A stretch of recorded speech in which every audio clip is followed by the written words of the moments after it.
निमेषदश्चाष्टो चकाष्टा त्रिसंतु कला त्रिसंत कला मुहूर्त स्यादो रत्रम तु तावता। इस श्लोक के अनुसार 18 निमेष एक काष्ठा के बराबर होती है, 30 काष्ठाओं एक कला के बराबर होती है, 30 कलाओं का एक मुहूर्त होता है और 30 मुहूर्तों के मेल से एक दिन और रात बनते हैं। और इस 30 मुहूर्तों का सबसे चमत्कारिक मुहूर्त ब्रह्म मुहूर्त, चमत्कारिक पल या फिर अमृत बेला को माना गया है। सूर्योदय के ठीक 1 घंटा 36 मिनट पहले का वह रहस्यमय और चमत्कारिक समय, जिसे अगर आपने इस्तेमाल करना सीख गए तो कुछ ही समय में अपने जीवन में आए ऐसे ऐसे बदलाव को देखेंगे जिसे देख आप खुद दंग हो जाओगे। यहाँ तक कि मनुष्य स्मृति में महर्षि मनु ने भी कहा है कि ब्रह्म मुहूर्त में उठकर हमें ध्यान यानी कि मेडिटेशन और वेदों का अध्ययन करना चाहिए। अगर इतने बड़े महर्षि इतने कठिन वेदों का अध्ययन करने के लिए ब्रह्म मुहूर्त का समय को बताया गया है तो इसके पीछे कोई बड़ा कारण जरूर रहा होगा। जैसे कि आपने देखा कि पूरे दिन और रात मिलाकर 30 मुहूर्त होते हैं। रुद्र, अहि, मित्र, पित्र, वसु, वरा, विश्वी देवा, विधि, सतामुखी, पुरुहता,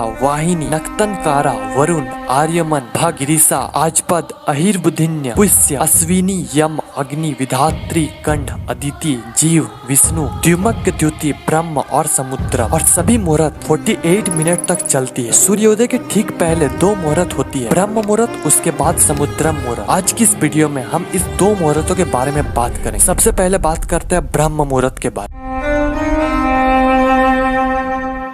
ब्रह्म मुहूर्त यानी कि ब्रह्मांड का समय या फिर ब्रह्मा का समय। इस समय पूरे यूनिवर्स में ऐसे रहस्यमय और चमत्कारिक शक्ति फैली होती है जिसे आप अपने तरीके से यूज कर इस पूरे ब्रह्मांड से कुछ भी पा सकते हो। कई लोग इतने में ही मोटिवेट होकर प्लानिंग बना लेते कि कल से ब्रह्म मुहूर्त में उठना है, लेकिन मैं बता दूं कि ये जितना आपके लिए अच्छा है उतना ही खतरनाक भी हो सकता है। इसके बारे में हम आगे बात करेंगे। सूर्योदय के ठीक 96 मिनट पहले ब्रह्म मुहूर्त की स्टार्टिंग होती है। ऐसे तो ब्रह्म मुहूर्त 4 बजे से लेकर 6 बजे तक चलती है, लेकिन अगर आपको इसका एग्जैक्ट टाइम कैलकुलेट करना है तो आपको कोई सा भी सर्च इंजन ओपन कर लेना है और सर्च करना है sunrise time in your location.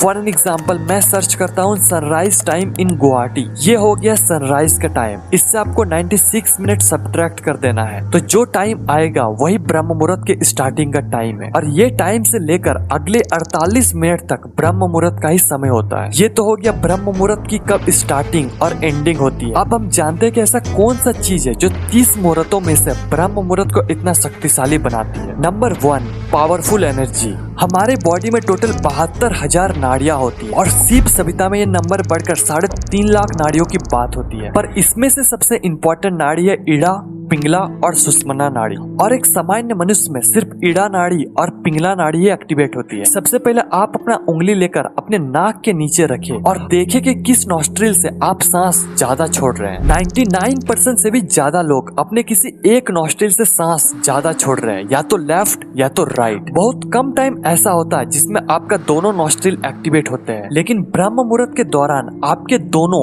इड़ा और पिंगला दोनों नाड़ी एक्टिवेट हो जाती है और ये हमारे कुंडलिनी शक्ति को जागृत करने के लिए इंपॉर्टेंट रोल प्ले करती है। और जब आप ब्रह्म मुहूर्त में मेडिटेशन यानी कि ध्यान करते हैं तो आपका सुषुम्ना नाड़ी भी एक्टिवेट हो जाती है और ये हमारे मूलाधार चक्र से होते हुए सहस्त्र चक्र तक बहना स्टार्ट कर देती है। इसलिए साधु और योगी ब्रह्म मुहूर्त में उठकर ध्यान करते हैं। और इड़ा और पिंगला दोनों एक साथ एक्टिवेट होना कुंडलिनी शक्ति के लिए बहुत ज्यादा इंपॉर्टेंट है। लेकिन मैं रिकमेंड करूंगा कि आप किसी गुरु की उपस्थिति में कुंडलिनी शक्ति को जागृत करें, अन्यथा आपको ये नेगेटिव इफेक्ट भी कर सकता है। दूसरा, सर्केडियम रिदम। हमारे ये पूरे पृथ्वी और हमारा शरीर 5 महाभूत के मेल से बने हैं, आकाश, वायु, जल, अग्नि और पृथ्वी। और इन्हीं 5 तत्वों के मेल से हमारे बॉडी के 3 मुख्य दोषों का निर्माण होता है, जिसे त्रिदोषा भी कहते हैं, वात, पित्त और कफ। और इन तीनों दोषों में सबसे इम्पोर्टेंट दोष है वात दोष। इसलिए हमारे बॉडी में अगर वात दोष असंतुलित हो जाता है तो हमें किसी काम में कॉन्सेंट्रेटेड या फिर फोकस नहीं कर पाते। हमें एंजाइटी, डर, लोनलीनेस फील करते हैं। अकॉर्डिंग टू द आयुर्वेदा हमारे बॉडी में सुबह 2 बजे से लेकर 6 बजे तक वात दोष का लेवल सबसे ज्यादा होती है। इसलिए इस समय हमारे क्रिएटिविटी, कंसंट्रेशन और फोकस करने की एबिलिटी सबसे ज्यादा होती है। इसलिए हमें इस समय पर ज्यादा से ज्यादा क्रिएटिव वर्क करना चाहिए और इससे हमारा वात दोष का बैलेंस बना रहता है। Number 3, law of attraction. जिस तरीके से हम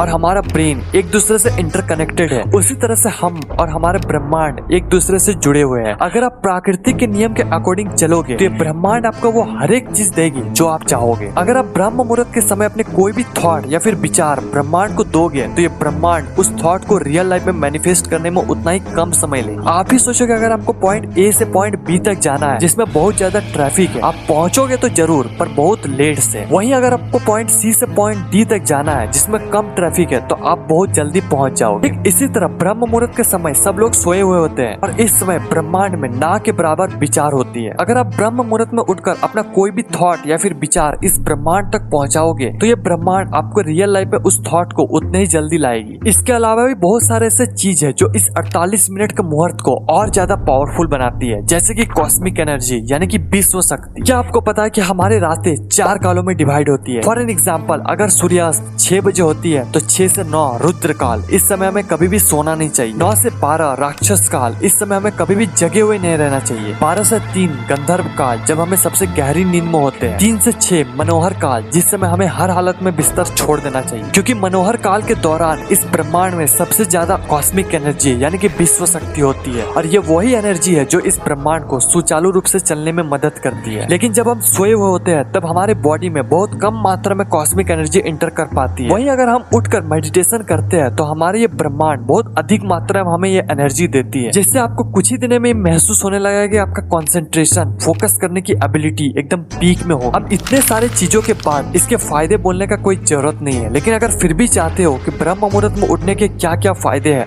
तो आप वीडियो को स्टॉप करके पढ़ सकते हो। आज की सो कॉल्ड मॉडर्न वर्ल्ड ने हमारी पूरी संस्कृति को खा चुकी है। जिस समय हमें सोना चाहिए उस समय हम डिनर करते हैं, जिस समय हमें उठना चाहिए उस समय हम सोते हैं। अगर फिर भी आप ब्रह्म मुहूर्त में उठ जाते हो तो आप इस समय में सबसे पहले फ्रेश होकर ध्यान यानी कि मेडिटेशन कर सकते हो या फिर पूजा या फिर कोई भी स्पिरिचुअल चीजें कर सकते हो। इसके बाद आप अफर्मेशन, विजुअलाइजेशन और लॉ ऑफ अट्रैक्शन जैसे सिद्धांतों पर काम कर सकते हो। ये ऐसा समय है जो आपको अपने बारे में बताती है, आपको अपने बारे में जानने को मौका मिलता है। इस समय को उपयोग करके आप अपने आप को और ज्यादा डेवलप कर सकते हो। यही नए सृजन या फिर सेल्फ क्रिएशन का समय। ध्यान रहे कि इस मुहूर्त में आपको प्लानिंग नहीं करना है, इसके अगले वाले मुहूर्त यानी कि समुद्रन मुहूर्त में आपको प्लानिंग करना चाहिए। आपको कभी भी ब्रह्म मुहूर्त में उठकर नेगेटिव थिंकिंग नहीं करना चाहिए। इस समय आप ट्रैवल या फिर किसी से झगड़ा नहीं कर सकते हो। इस समय ब्रेकफास्ट ना करें, इस समय में कोई भी सेक्सुअल एक्टिविटी ना करें। ऐसे करने से ये ब्रह्म मुहूर्त ना रहकर कुछ और ही मुहूर्त बन जाएगा आपके। कई लोग का मानना है कि ब्रह्म मुहूर्त में उठकर आप दोबारा सो सकते हो, लेकिन आयुर्वेद में ऐसा करना निषेध माना गया है। इससे हमारा त्रिदोषा का बैलेंस बिगड़ता है। सब तो हो गया, लेकिन ब्रह्म मुहूर्त में उठे कैसे? सबसे पहले आप ये समझो कि अगर आप लेट से सोकर उठते हो तो आप अचानक से ब्रह्म मुहूर्त में उठने का कोशिश ना करें, इससे आपका हेल्थ पर बुरा असर पड़ेगा। और अगर आप उठ भी जाते हो तो आप पूरे दिन थका हुआ, डिजीनेस, स्लीपी फील करोगे। इसलिए अपने टाइम को धीरे धीरे कम कर सकते हो। जैसे कि आप 8 बजे सो के उठते हो, कल आप 7:30 बजे उठो, फिर आप 3-4 दिन तक 7 बजे उठो, फिर आप 6:30 बजे उठो। ऐसे करके आपको प्रैक्टिस करके ब्रह्म मुहूर्त में उठना है। आपको अचानक टाइम में जंप नहीं करना है। अगर फिर भी सुबह को नहीं उठ पाते हो तो बोलना, इस पर वीडियो बना दूंगा। अभी के लिए कुछ नॉर्मल टिप्स।